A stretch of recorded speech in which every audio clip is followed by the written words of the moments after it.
Welcome, everyone.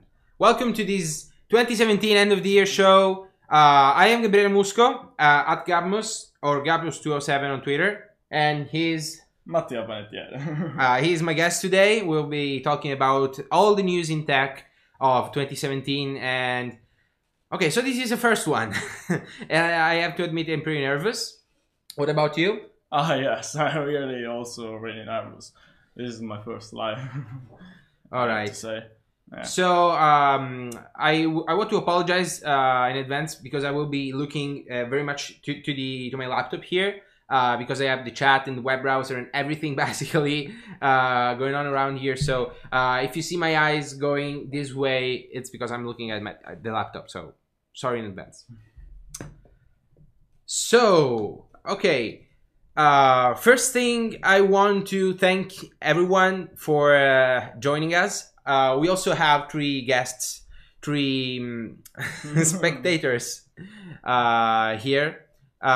It's my girlfriend, Mattia's girlfriend, and a friend of ours that some of them probably don't want to be in video because they're shy. I mean, for privacy reasons, they don't want to be shown. But anyway, let's start with this recap of 2017. First of all, I think this was a pretty interesting year in terms of technology and Linux in particular. We had some pretty great news. Yeah, a lot. And I have to say that this is a great year also for the hardware part. Finally, AMD has released some really interesting processors, and it hasn't happened in the last 3 years. So more than 3 years, if I remember correctly. Yeah. I mean, we finally see AMD again on the market. With finally. Ryzen processors. They have done a really great job, I have to say.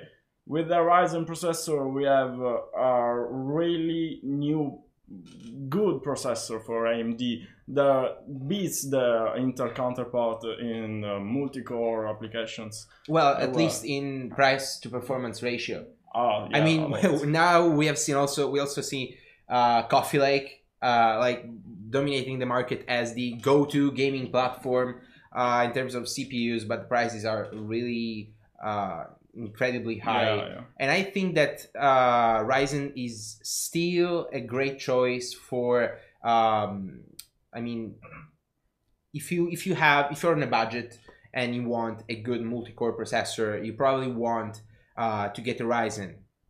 Yeah, it is not the same thing in single core, but in multi-core, yeah, it is really a lot better than the Intel counterpart. I mean, the AMD Ryzen 5 1600 is a good processor. It has 6 physical cores and 12 logical cores. Yeah, I mean, they are 4 logical cores more than the Intel counterpart. Yeah, yeah. The Intel i5. Yeah, I've bought the Ryzen 5 1600X, and yeah, it is a good processor, and it has also the RSA extension, the secure hash extensions.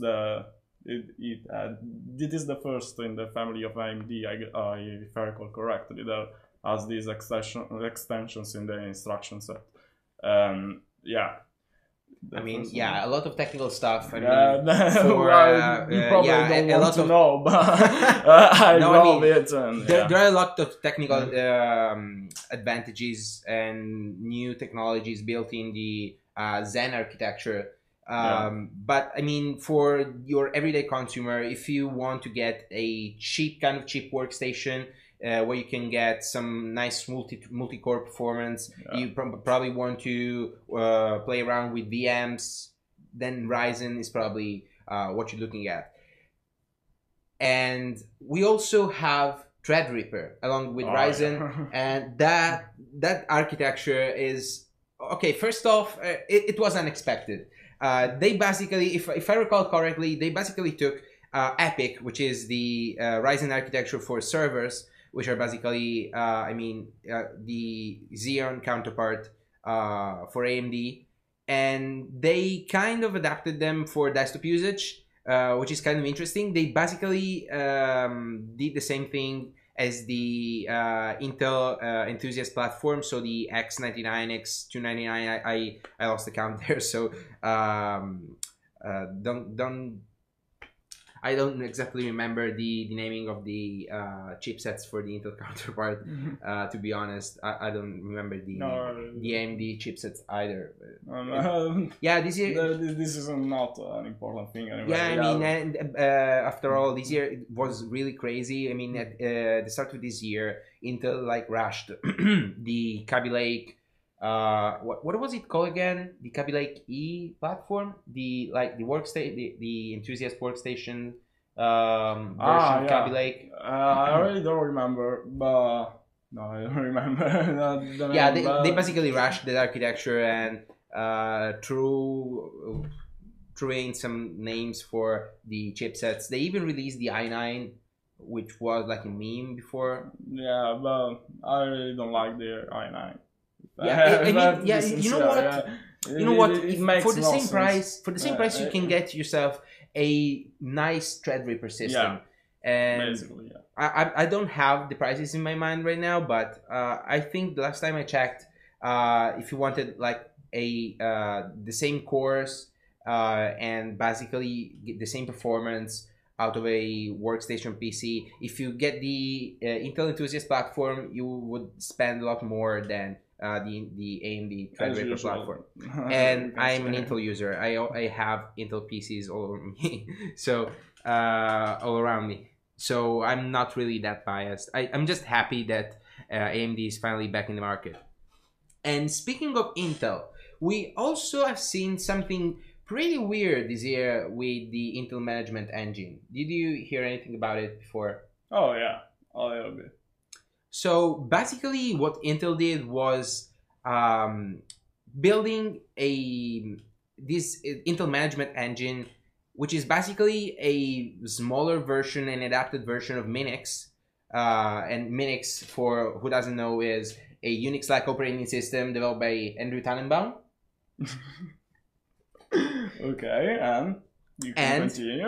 Yeah, thank you. Yeah, I mean. And basically the operating system runs on top of every Intel CPU from Skylake up to Coffee Lake. So Skylake, Kaby Lake, and Coffee Lake, and all the other platforms in between do have this management engine built in.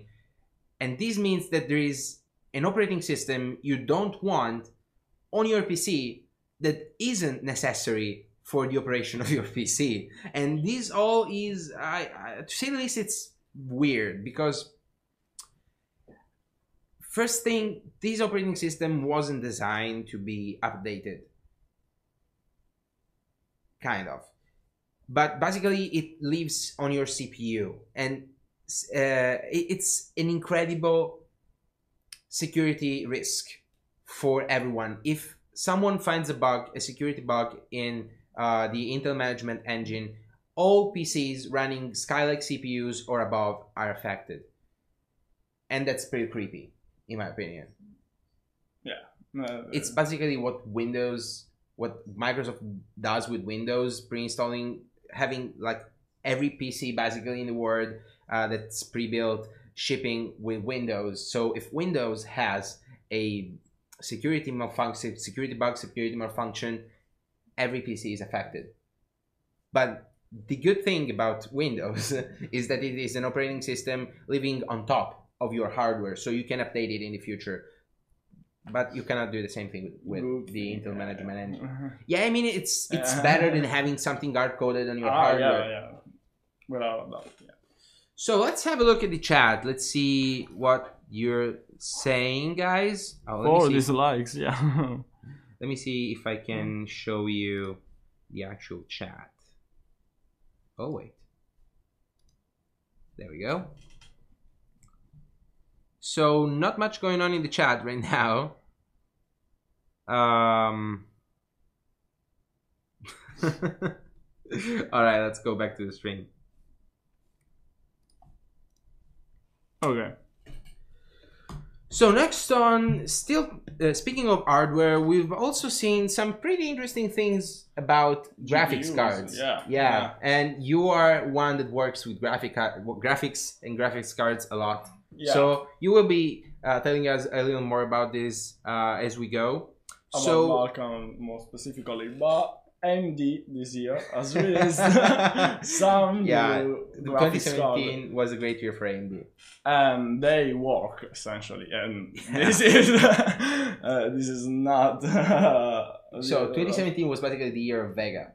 Yeah. Vega GPUs, which you cannot buy right now because prices are over the top, and I don't know how to get my hands on a Vega card, and that's the problem if you have to compare it with CPUs. Yeah, you can buy an AMD CPU and it is better than an Intel CPU. That's kind of but you can't buy an AMD GPU because at the same price you can get a better NVIDIA GPU. That's a kind of the sad thing. But you have the option, at least this year. The option is there. It's pretty sad because AMD GPUs are really great, especially in Linux. I've recently built for my brother I like to call it a full red PC, which basically has a Ryzen 3 CPU, 8 gigs of DDR4 RAM that we overpaid for. Yeah, I also. Yeah, we also have something to say about RAM prices, but we will get there. And it has an AMD RX 580 GPU with 4 gigs of VRAM, and that thing is a beast. I mean, it's like probably the best graphics card I've ever seen in my entire life in person. And it's not even Vega. Yeah. The only problem is that we overpaid for it, and 300 euros. Yeah, 350 something on that on that line. But we should have paid like 200 euros for it. That was the MSRP, if I remember correctly, something around 200, so 200, 250 maybe. Oh, okay. So it's about 100 euros more, and that's the bad thing. If you overpay for something, it's not worth it because you overpay for it. Yeah. Now, speaking of AMD GPUs, I found this give us some hope for the future. Yeah, I mean, AMD finally but not if crypto mining okay, we will get there. Okay, we'll get there. Don't rush it. So the good thing about AMD GPUs that I found in Linux, they work absolutely great. I didn't have to install any driver for basic games to work. So everything just works out of the box. Imagine you have an Intel integrated GPU. It's the same thing. You just have the driver in your mainline kernel. You just have to install maybe the Xorg part for AMD GPU. I don't even remember what that was. But basically everything works out of the box. No proprietary drivers needed. And that's just great. I mean, there is AMD GPU Pro for everyone that wants to install it, but AMD GPU open source with Mesa works just as fine. Yeah. The only problem might be OpenCL, but you know. And I've experimented with that. Basically, the open source driver uses Clover, the Clover implementation of OpenCL, which is kind of shit, doesn't work. Could I say that? Will they demonetize my video for this?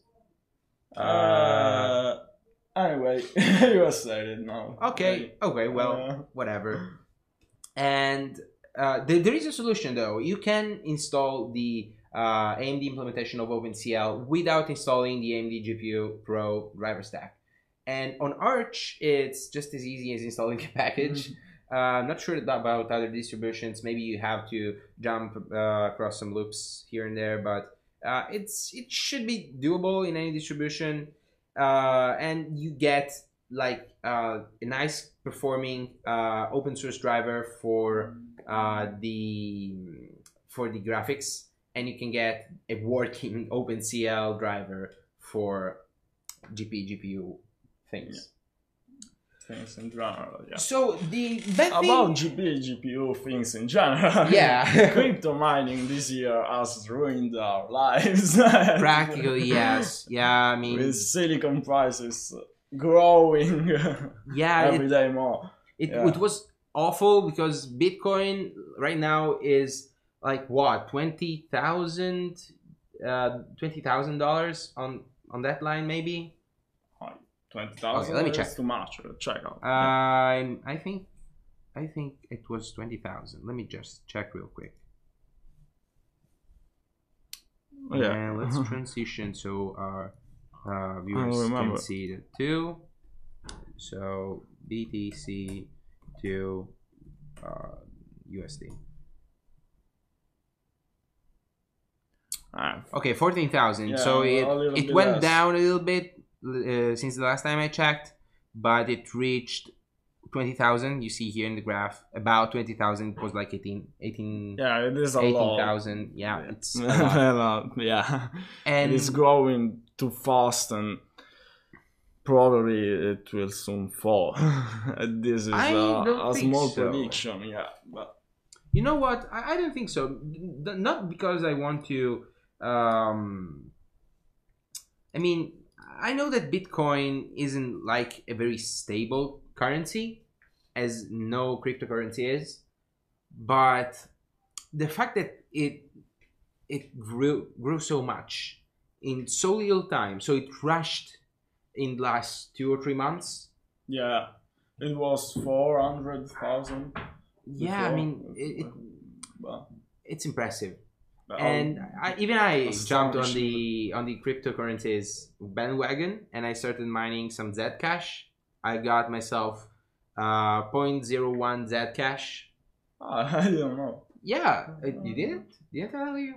Okay, so I started mining Zcash, and I have right now 0.01 Zcash coins things, I guess.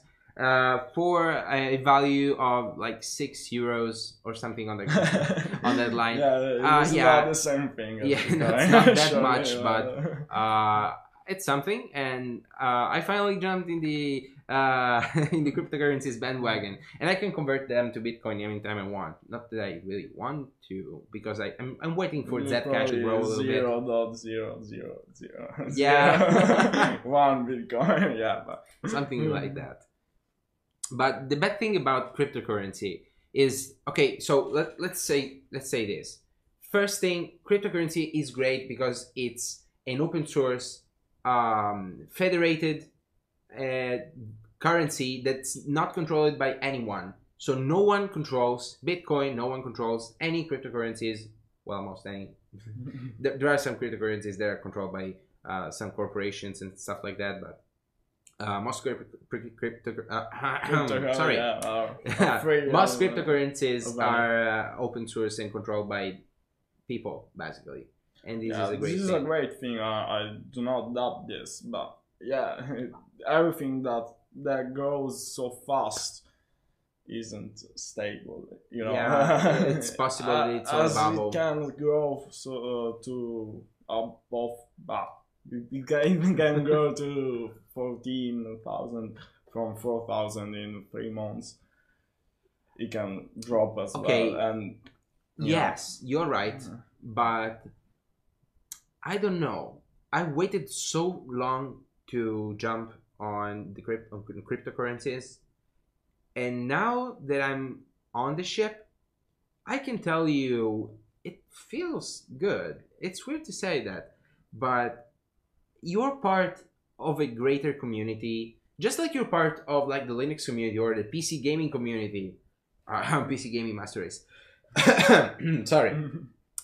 But it's more than that, because you are basically shaping the future of something greater than you, economics. And that's not something that I really thought of playing around with when I started like getting interested in IT, in computers and technology. But this is where we're at now. Yeah, it is a strange thing if you have to think about it, but it's there. It has to be perfection, I guess. I think that the model of the blockchain is pretty good as it is. I mean, it can always be made better, but I'm talking about Bitcoin. It can be updated, so the blockchain from a certain point on can change its rules, so to say. So it is upgradable in a certain sense. Yeah. So I wouldn't be too worried about that. I mean, it's not like a fixed system. So if we found a flaw in like euros, in like you have a normal currency, so like a 50 euro bill. If we find a flaw that makes it possible to be replicated and not to be identifiable, you can you cannot do much about that, and it's a possibility. But if you find a flaw in a cryptocurrency, if you find a flaw in Bitcoin, you can upgrade and update the blockchain to change its rules and make it more secure. In certain bounds, you can do it. You are bound to certain rules. So, I mean, the core idea and the core concept are. As of now, I don't think you can break the blockchain. I don't think either. I don't think. The only fear that we can have right now is that it's all a bubble. Like, but if that's the case, I didn't spend a single penny on Bitcoins or any other cryptocurrency. So if it falls, I don't lose anything. Some people did invest in cryptocurrencies, and that's not something that I really. It is not wise. I mean, it's not a good idea because you do not invest in a currency. You do not invest in US dollars. You don't buy. You don't go out and buy US dollars because it's just stupid. You're investing in a currency.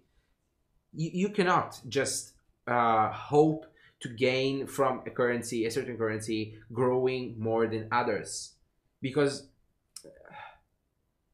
I don't know what to explain risky, it. It's risky, but it's not what the currency is about. I mean, you don't have. It is more like stock options. Not even like that, because if you want to invest in a company that may or may not have some success in the industry, then you are basically betting your money on that company to succeed. But if you're betting your money on a currency, you're not putting your money on anything other than fear, basically. Because cryptocurrencies work as all currencies. They work on fear and confidence. Basically, this means that if you're scared that Bitcoins will drop in price, you will start selling, and if you start selling, the prices drop, and if the prices drop, everyone starts selling, and the value. And that's exactly my fear. Yes, and that's exactly why you do not invest in cryptocurrencies. But many people do, and they're wrong, in my opinion. Yeah. I mean, invest in something else. Buy stocks, but do not buy cryptocurrencies. If you want to mine them, that's a different story, because you can invest some power. So in some way you're still investing money, but you can get yourself a little bit of that cryptocurrency, a little bit of that other one, and you can just wait for it to grow, and maybe you get something, but it's not even. I mean, the objective is not even that one. I mean, if you want to invest in cryptocurrencies, all you have to do is join the movement and start using it in your day-to-day life, I guess, or prepare for it, at least believe in it, or something along those lines. So let's move on. We've spent a lot of time talking about cryptocurrencies. I didn't expect that. And cryptocurrencies have made the silicon price rise as it never had. Right. That was the original point of this conversation. So Yeah, basically AMD GPUs are not viable right now.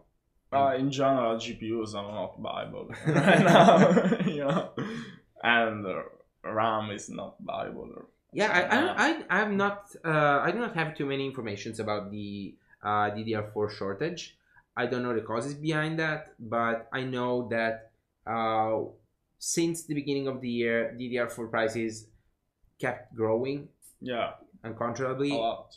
and yeah, I mean that's terrible because I wanted to upgrade my PC over there, and But you cannot buy I the cannot. motherboard. I just wanted the eight, processor, eight and the gigs RAM. of RAM, and I cannot buy it because it's 100 euros for 8 gigs, and I paid like 60 euros for the first 8 gigs.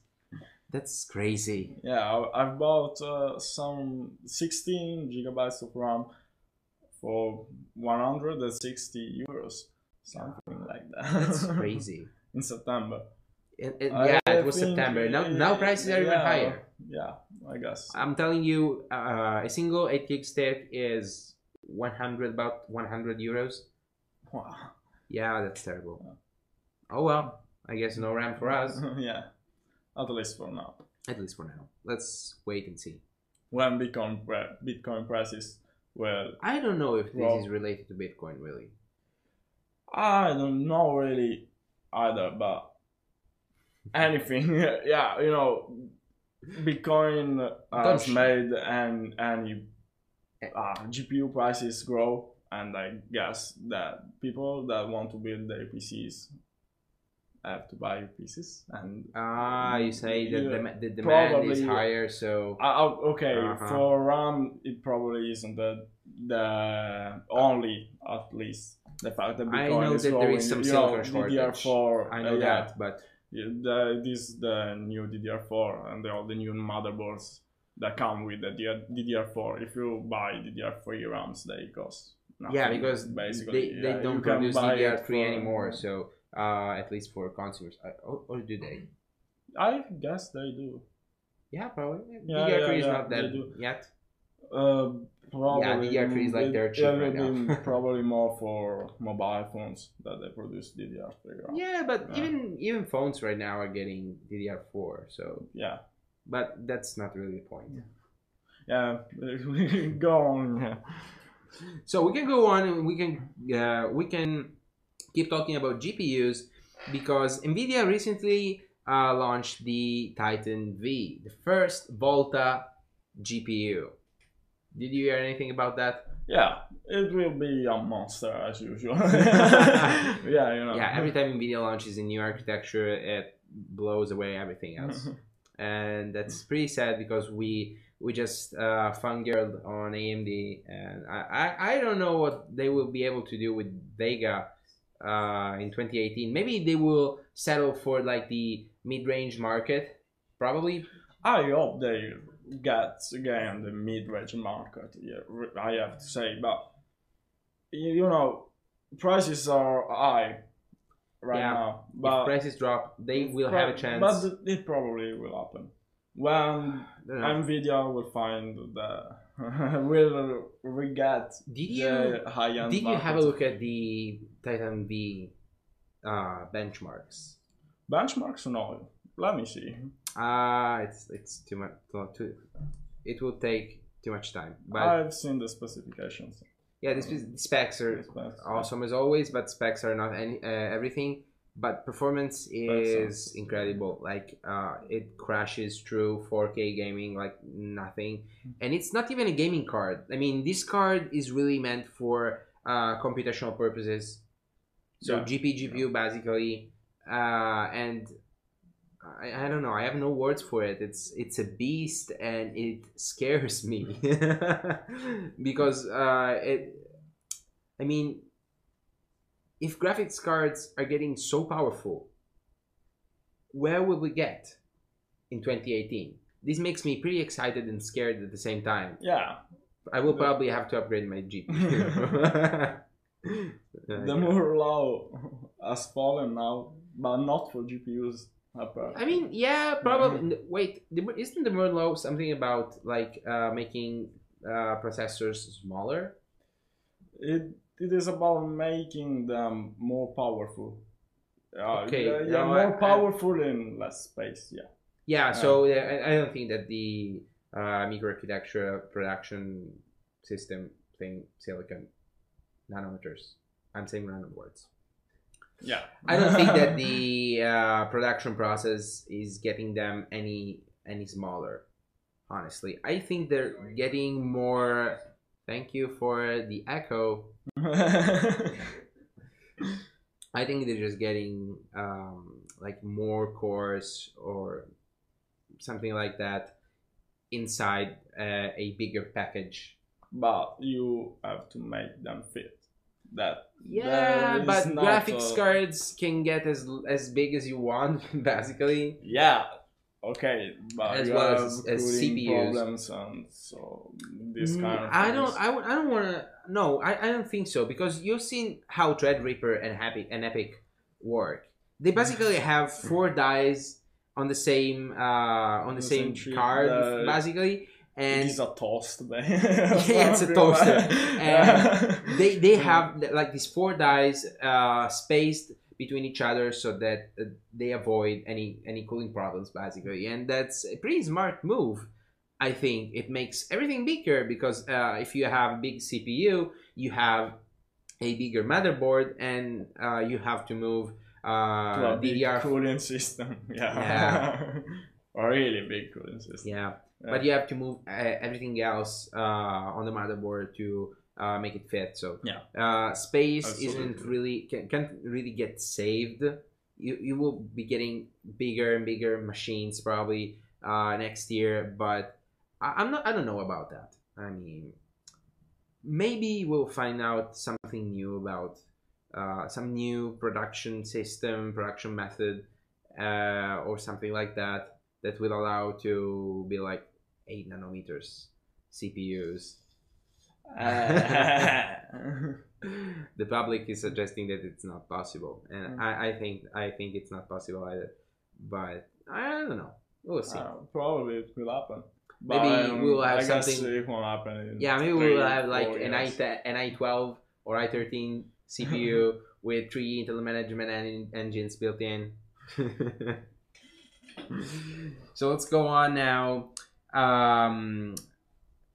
2017 has been a nice year for fads in the PC market. In the PC market. So in this year, we've seen basically 3 fads, 3 big things in cases. Especially, I'm not a big fan of cases. I know. You have like a 10-year-old case, but I do have a pretty modern case, a 2017 case. But 2017 was a pretty bad year for cases, because we've seen a lot of RGB, which is nice for who likes it. If you don't like it, you can just turn it off. We've seen tempered glass, which looks good. Yeah, and we've seen also choking front panels. Basically, every case this year, with some exceptions, had front panels choking the air intake in the case. And it makes no sense. It makes no sense. Yeah. We've seen Cooler Master with the H200i, I think. Let me just Google it real quick. I think it was the H200i, which is basically the most 2017 stupid case of the year. Let's see. No, this is an NZXT. Sorry, NZXT. This was actually a pretty good case.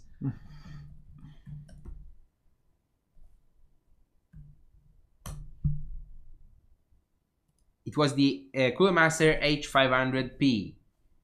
Let me show you real quick. There we go. This thing is awful. So let me tell you basically what this is all about. It's like I think it's double tempered glass on both sides, and on the top and on the front panels you have plastic, so basically acrylic, and the only intakes you have are these little cutouts on the sides, and they don't do anything whatsoever. Yeah, these things are basically useless. Yeah, it's an oven. You can bake some bread in there. I don't know. It's more a matter of aesthetic than. Yeah, it's just all about aesthetics. They even put some like what is this 240mm fans on the front there, and they don't do. I cannot say that. Sorry, YouTube. we're playing family friendly here. So they're putting some really nice fans with no space, with no room for air to get in. Yeah. So they're moving hot hair. Yeah. They're moving hot hair. It doesn't make any sense. And I'm sorry, I'm getting so hard on Cooler Master right now, but this trend we've seen with practically any case this year, and not just by Cooler Master. This is just the most 2017 looking case because it's got tempered glass, it's got RGB, and it's got this stupid no airflow front panels and top panels that I absolutely hate. So this was the case market in 2017, basically. We've also seen some pretty nice cases.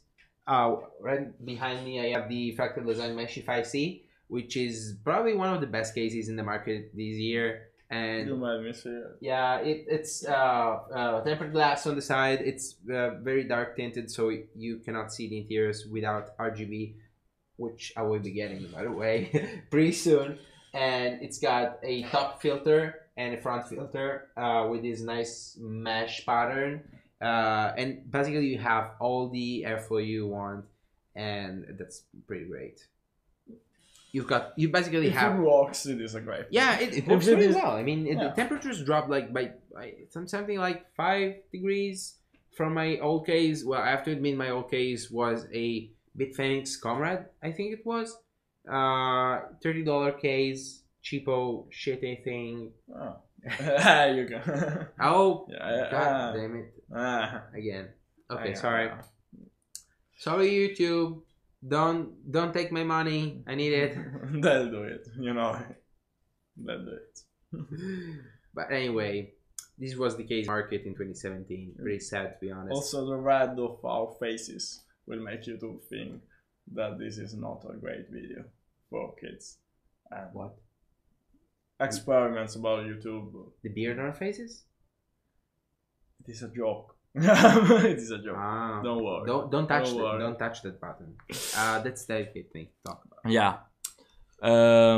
So what do we have now? Let's talk a little bit about software, shall we? Okay. So this year was pretty great for Firefox and Mozilla in general.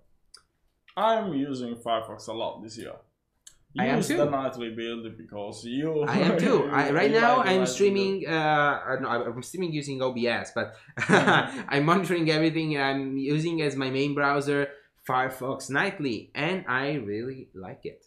It's very nice. It's a very nice and polished browser, and I think it's this year is finally the time that I ditched Chromium. And I mean, Firefox did some pretty great improvements this year, starting from Quantum. So Firefox 57, also known as Quantum, was a pretty big release. Quantum was basically all about introducing some Servo in there. So Servo is basically the new rendering engine for Firefox that with time will be replacing Gecko, I think.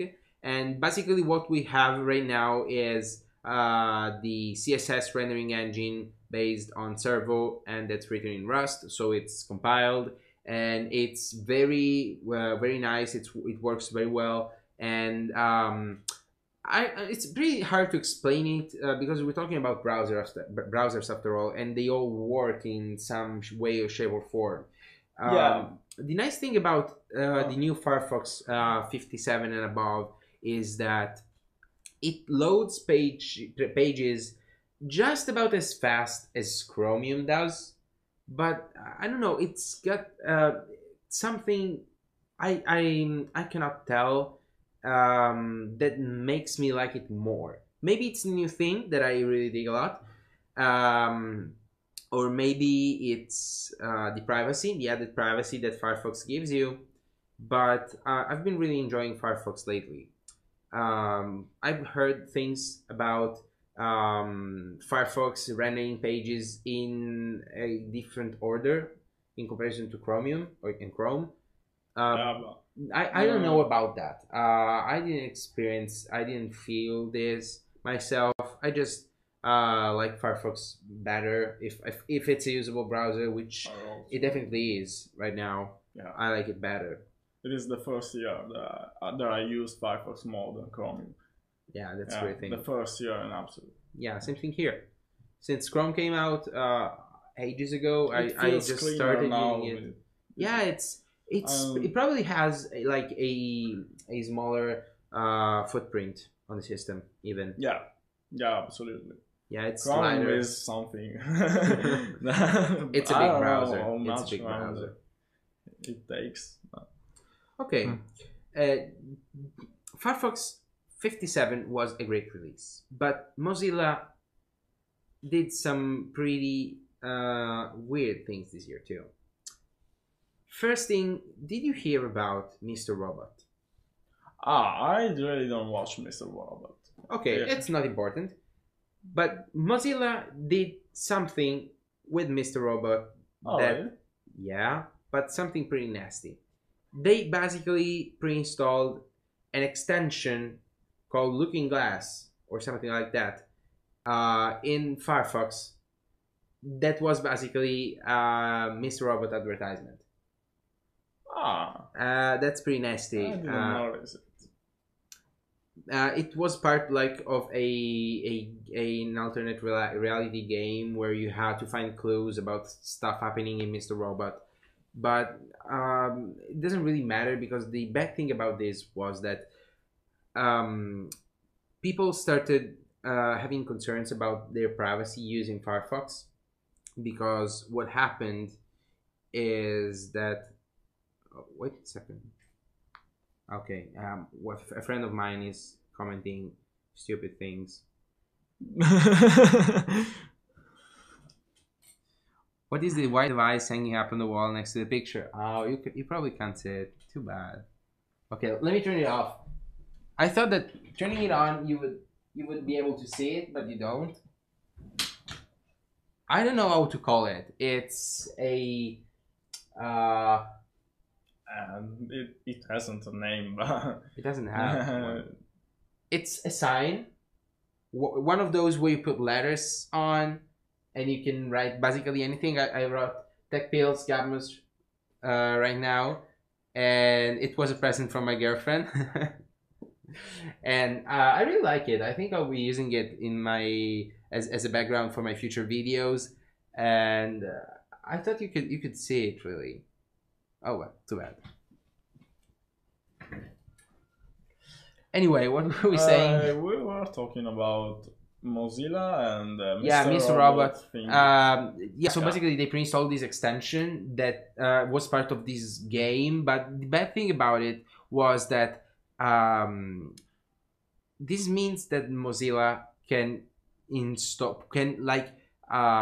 remotely load extensions in your browser. Do they have this power for real, or did they push this with an update? I didn't receive this thing in my Firefox. Maybe because I'm using the nightly version. Maybe because I'm not in North America. I know that they installed this thing just like in English-speaking countries, and that's even more creepy because they do this stuff based on where the users are. I didn't know that. Do you know about this? No, I didn't know, but yeah, it is strange, I have to say. It was like a promotional marketing thing, but and also this thing isn't really the same thing for a browser like Firefox, in my opinion. I mean, Firefox is the browser for the privacy-minded people. So if you have a browser for privacy and you just sideload extensions on it remotely and without your control, everything goes to hell, because you could if there is a backdoor, you could exploit it and sideload basically every kind of nasty extensions, and that I don't know. It's a bad thing. I'm not stopping to use Firefox, to be honest. I'm mad at Mozilla, but I will keep on using Firefox because I think I trust Mozilla better than Google right now. But I don't know. Well, good to know. We will Anyway. be seeing where this goes. And one of the strange thing is that, okay, it's just a rumor, but they say that Mozilla didn't receive a single dollar for this. On the opposite, they paid Mr. Robot for this to get some more momentum going on the Firefox Quantum release, and on the it's basically an advertisement for Firefox, as for what I understood. But don't take me too seriously about this. Don't quote me on this because it's just a rumor. I don't have any actual proof. That this is like this way. Yeah, because. And speaking of Mozilla paying and getting money, this was a really interesting year, economically speaking, for Mozilla too, because they are now getting Yahoo money again. So what they're doing is basically they had this contract with Yahoo that said that Yahoo basically was the default search engine. I don't know how long back this happened, but they had this contract, and a clause of this contract was that if Yahoo was sold to another company and Mozilla didn't like this company, they didn't have to use Yahoo as the default search engine, but they will be keeping the money. So what happened is that Yahoo actually got bought by Verizon, and Mozilla said, well, I don't like Verizon, so we're keeping the money, but we're switching back to Google as our default search engine. And that's what happened with 57. And the thing quickly backfired on Mozilla because they got sued by Yahoo Holdings, which is basically what's left of Yahoo. And they're saying that this clause is not valid for some reason. But I don't really see how this could go bad for Mozilla, really, because if it's that clear, I think there is nothing they can do about it. I mean, they have to keep the money. It was a good deal for Mozilla. That's all. I don't know this either. Yeah, I'm discovering a lot of things today. What do you think about it? Yeah, I mean, they have nothing to be worried about. I'm the no lawyer. contract was signed this way. Huh? I think so, but I'm no lawyer. Are you? No, I'm not a lawyer. Yeah, but we'll see where this will be going in the next year, because 2017 just ended. Well, not really. It's the 29th today, but it will be ending like in 3 days. So the next year we will see where this will be going. So going on, I wanted to talk about. I wanted just to spend a little word on GIMP 2.10. Okay. GIMP 2.10, I've been hyping it since the beginning of this year, and I actually made a video like in January or February, something like that, about like 5 best applications to start 2017, something on that line, and I put GIMP 2.9 in that list, and 2.9 is basically the development version of 2.10. And I've been using 2.9 for a long time. I'm still using it in my main machine over here, and it brings a lot of great features. First thing, performance is a lot better, and styling is always more consistent across operating systems, and this is something that we really needed. Also because GIMP still being GTK2 doesn't really have that much of a nice theming. No. Yeah, absolutely. They need to be switching to GTK3 as soon as possible, in my opinion. Even because if you're working on an IDPI display, working with GIMP is pretty much a nightmare. Anyway, GIMP is a wonderful software, as always, and it is growing ever more. And it is a great competitor to paid products. Let's say just it is.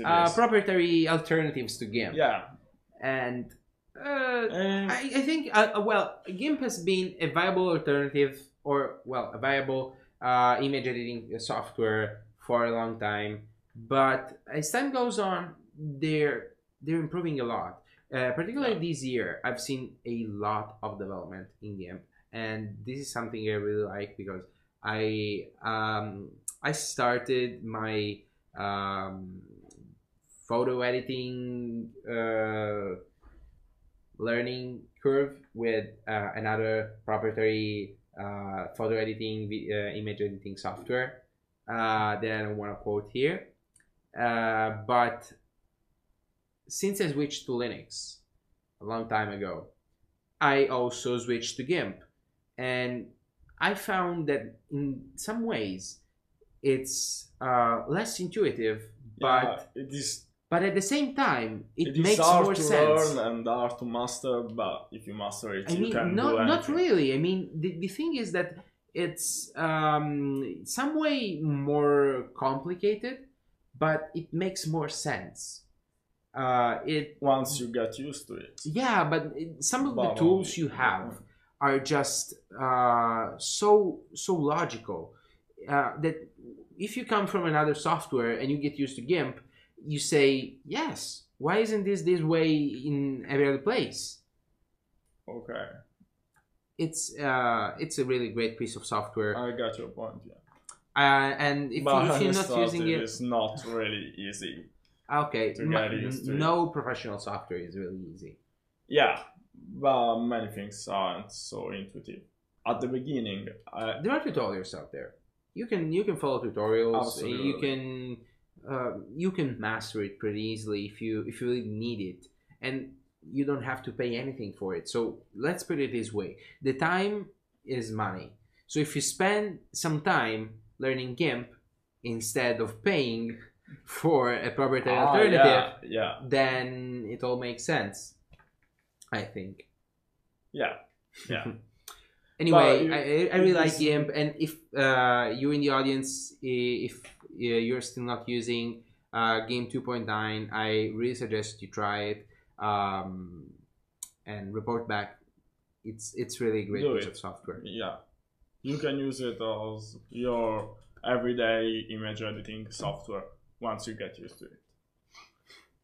So we are 1 hour 16 minutes in already. Ah, really? I Yeah. don't know this. Yeah, me neither.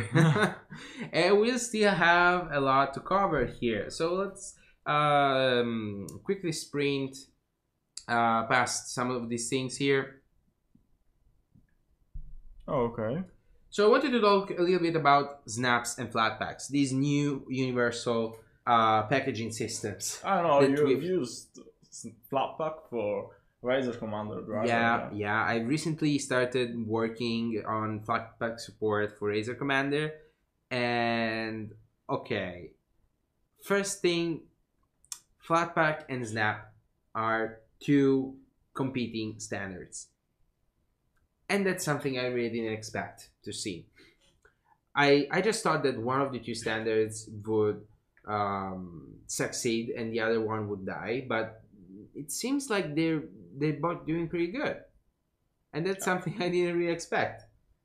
Again, we have a lot of variety in the Linux world, maybe too much. Okay, so if you had to choose, which one of the two would you prefer? Okay, I really don't know well how to use Flatpak right now. This is the problem. Do you It know is, how to use uh, snaps?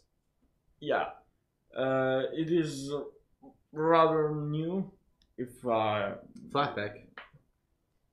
yeah, Do you know that Flatpak evolved from a GNOME project called XDG app? no, I didn't know that. Yeah, it's basically in the works for as long as or more time than Snap. Ah, really? Yeah, I've Yeah, been following no, it pretty it's not- closely. Okay. So transpose this to popularity instead. Yeah, I mean Ubuntu and Canonical, they have a huge popularity advantage over Yeah. other systems. So I guess that snaps can be a little more popular than flatpaks. Yeah. They are, because They we're are seeing kinds a lot of to applications. deal with. Yeah, kind of. Depending on the system you are on, they're more or less difficult to deal with.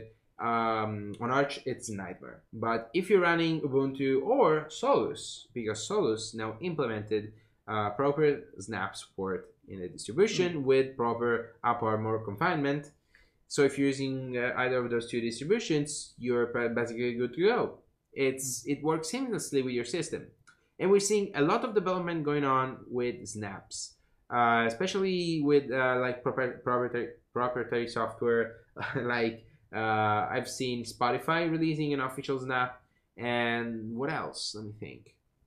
Aki Doherty, the guy behind Solus, is doing some work on Steam working as a snap, and he's been doing great. He's been solving problems with libraries. You know how Steam always has problems with libraries conflicting because they want to ship their libraries, but they're not compatible with your system, or the other way around. I don't remember. Yeah, It's, they have it's to a understand mess. how the open source world Yeah, works yeah, they have right to. now. But Heike is doing some really nice job on the snap for Steam, and maybe in the future we'll have like something like a base system using a classic package manager. So you have maybe your core packages and your core desktop environment from standard packages, and possibly you have like all these snaps and or flatpaks on top of that to complement your operating system. Do you see anything like that happening? probably it will. Yeah. Do you think this is a good thing? Why not? You know what? I've been using like standard system web packages for so long now that having like this universal packages makes it feel like going to Google and searching for packages .exe, Google, yeah, for .exe files to install my but system. It is not a bad thing, according to me. Yeah, it's not completely a bad thing, but I don't know how far there can will it go. always be some Standard specific packages. Yeah, I mean, or you systems, cannot flatpak or yeah. snap a kernel Anything, driver. yeah. Yeah, we've seen this problem with the Razer drivers. So they will never replace it. Then Yeah, it's clearly, not but replaceable. It is not a bad thing. No, not really, because you have some confinement.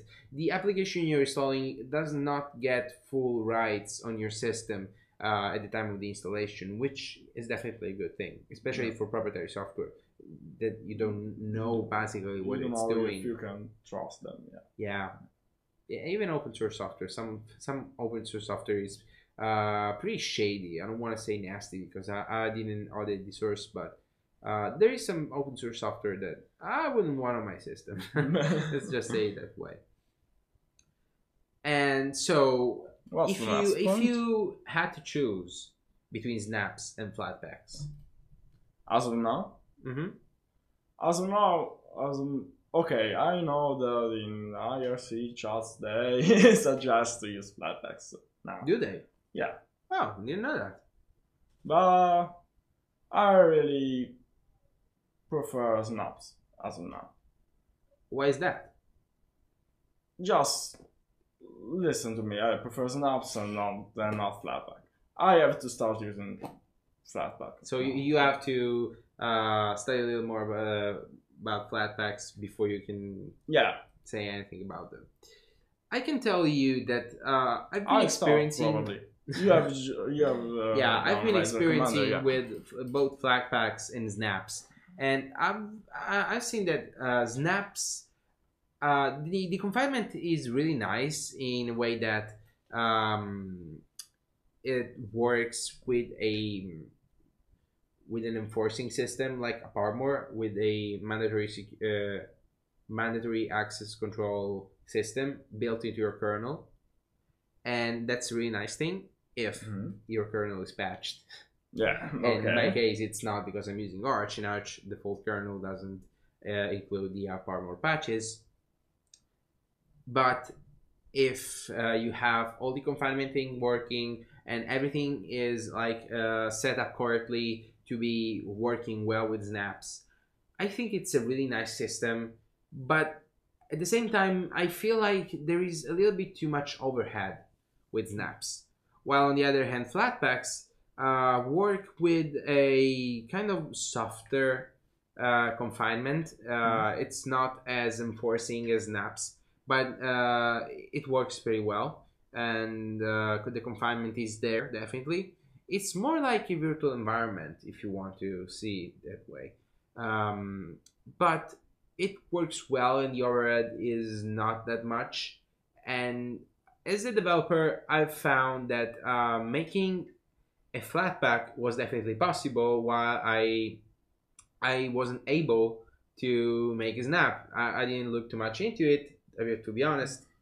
But particularly in my case, where I have a program that has to interact with a non-confined daemon running on the Yeah. system, and that daemon has to talk to a kernel driver.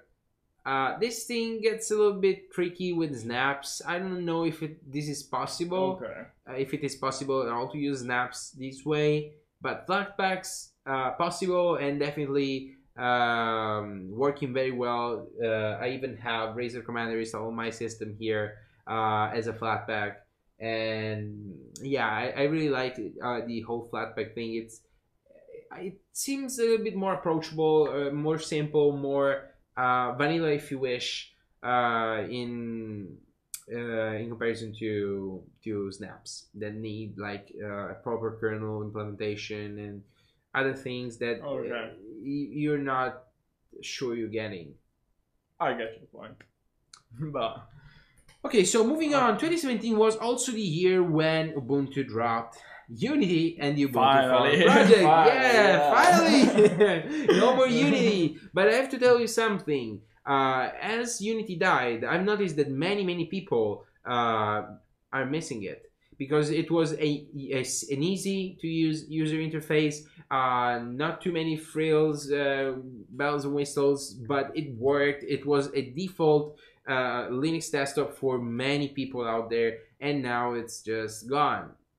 So what do you think yeah. about this? I mean, from my point of view, this is just a good thing, because Unity didn't really have a really bright future. It was slowly dying, and to maintain it, they had to keep older versions of GNOME libraries and stuff. I don't know how far that would have gone, but now that they're using GNOME, this means that they will be making GNOME as stable, as good, and as familiar as Unity, will they? Yeah. Surely they will.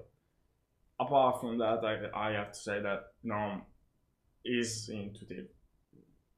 Yeah, Not by default. not by default, but you don't you don't spend a lot of time to get used to GNOME. Yeah, but you have to think. You don't have to think about as computer savvy people. You have to think about your average grandma, or Okay, your my average mother, little there brother, is- or that Uncle Joe that doesn't know how to use computers, that just needs to print that damn document, and he needs a simple system to do that. And I think that they did a pretty good job with customizing GNOME Shell to make it look a little bit more like Unity. It's not there completely, because Unity had some things like the global menus and the high DPI support and the touch support even, and some of the things that GNOME Shell still doesn't have. But I guess They probably will. they probably will Yeah. be working on it. I have high hopes for Ubuntu working on GNOME. No, I'm really happy that GNOME finally got into Ubuntu. Yeah, They'll at probably least develop officially. it faster and better. Yeah, I think so. That's my No, exact the- same thought. The biggest part of Linux users use Ubuntu. Yeah, they'll finally make it better. Yeah, I hope so. And what about Ubuntu Phone? They dropped that. What are your thoughts? Thoughts about? Okay, it is really hard to make an operating system on a mobile phone. It is sad from a certain point of view. It would have been a great thing to have Ubuntu phone.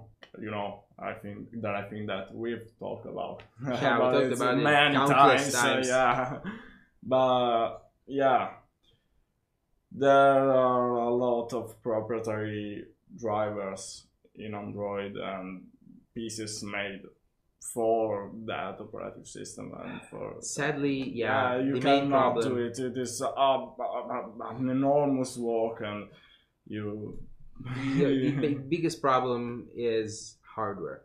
Yeah, hardware is too closed. It's weird because anything ARM works practically only with Linux, but at the same time it's so close that you can run just this specific Linux thing. That in most cases it's Android, and if you want to do anything that's a little bit different from that, you won't have any. You don't have it. Yeah, it is sad. It is a bad thing, but it is understandable. Yeah, I understand. But you know what? From the ashes of the dead Ubuntu phone, rised a new project from Purism, Delibrum 5. Did you hear about it? No, not really, no. You don't know anything. You don't know anything, Jon Snow. No, I didn't know about it. But what they're doing right now? What? What are they doing right now? Okay, so Purism is a company that makes Linux laptops focused on security and privacy. And they started a crowdfunding campaign to finance a Linux phone called the Librem 5, which is basically a phone running on a very open and very standardized ARM CPU. Open software and open hardware? Kind of. I don't know if it can be called open hardware properly, but I guess it's as open as you can get from ARM. Okay. So you have this very nice Linux friendly and open source friendly ARM SoC, and you have a baseband that's separated from the SoC, so you can basically turn it off whenever you want. And it will be running a distribution based on Debian. As usual. As usual. It's basically Debian with a custom desktop environment on top of it. And they will be working, they're working with something based on GNOME, but I don't know how far that will be going because GNOME is very busy right now dealing with Ubuntu and all the other stuff. But let's just say I don't think that GNOME will make it for the first release, but they're also working with Plasma Mobile. Plasma Mobile is, for if you don't know, it's another project by the KDE community to bring the Plasma desktop environment on mobile, and they're doing some pretty nice things right now. I think that the reason why they're doing so good is because Qt and the K framework is so flexible that you can basically scale it for any screen size, and you can get really nice performance even on a low-powered ARM SoC that runs on a phone. When will it come out? 2019, I think. And it will cost something on the line of 500 to 600 euros, something like that. Okay. Not too much, but it's not that low a price, to be quite honest. Yeah, but it is understandable. I'm very, very excited for this. Not for the phone itself. I think that the first generation phone will suck. but it works. It will work, and it will open the market for similar products in the future. Oh, and also you will be able to install anything you want on that phone. Yeah. So if you want to throw Arch on it, you won't be able to do it. Exist, you will be just able to boot a USB. Okay. You will be able to install it as you are used on your x86 machines. That's what I wanted from phones. That's finally my dream coming true. I'm so excited from the Librem 5. The next step is ARM on desktops. servers No, on mobile. Wait, what? No. ARM servers are already a thing. You know that. Yeah, on mobile. What? Don't worry, Gab, it is another joke. About you. You wanted to be ARM servers on mobile? Yeah. So you have a phone like this and you have a And server you built put into it it? server with some privacy I on need some SATA ports and Two some of other them. stuff, but I don't know where you're going. Directly, you put them here, and with a mini SATA. Don't worry, go on. You mean like docking your phone to get a continuum experience? Something like that. Go on. Is this what you mean by server on phones? It was a joke, Gab. Don't worry about it. Go on. Come on. You and your stupid jokes. So let me- stupid jokes. Give me my mouse. Yeah. So Linux game. Okay, let's see. Okay, so we talked a little bit about mobile. So we have the Librem 5. We also have Oreo now that is Android 8.0 and 8.1. I don't want to talk about that because it's Android.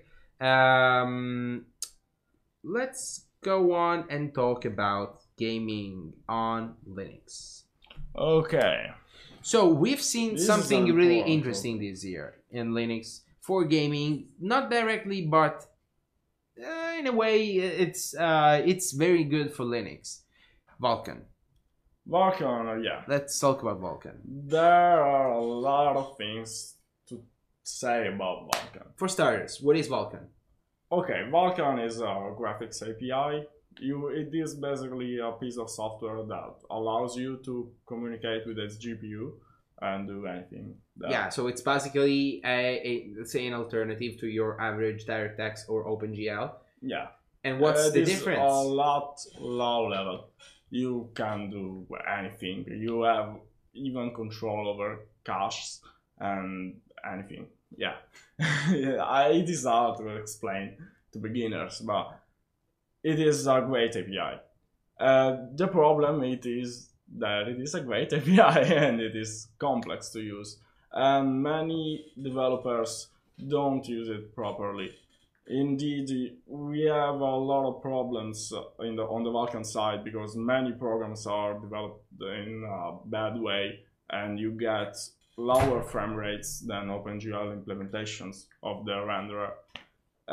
So some people say that Vulkan sucks, but it is not Vulkan that sucks. It is the program that they built with Vulkan sometimes. Obviously, it is not always the case. Another problem might be that low-end graphics card have better performances with OpenGL than with Vulkan.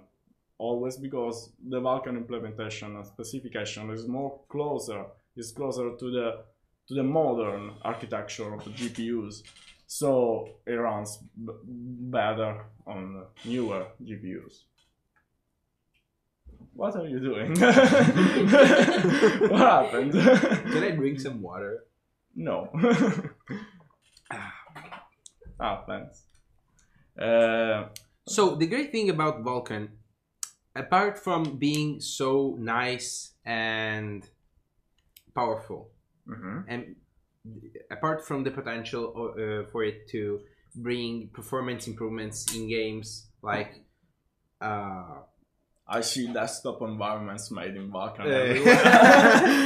we're almost there. I mean, GTA 4 already has a Vulkan renderer. But the great thing about that is that Vulkan is cross-platform. And I mean really cross-platform. Really, the most cross-platform thing after OpenGL, basically. Yeah, because it runs on Android, on Windows, on it runs on Linux, on Windows, macOS, Android, in a strange way. macOS in a strange. It is Okay. basically metal with some. Is that even a thing anymore? Yeah, Did it it die? is based on metal with the macOS implementation. Oh, yeah, shit. it does that's strange interesting. things. You have to do strange things as a developer to make it run on it.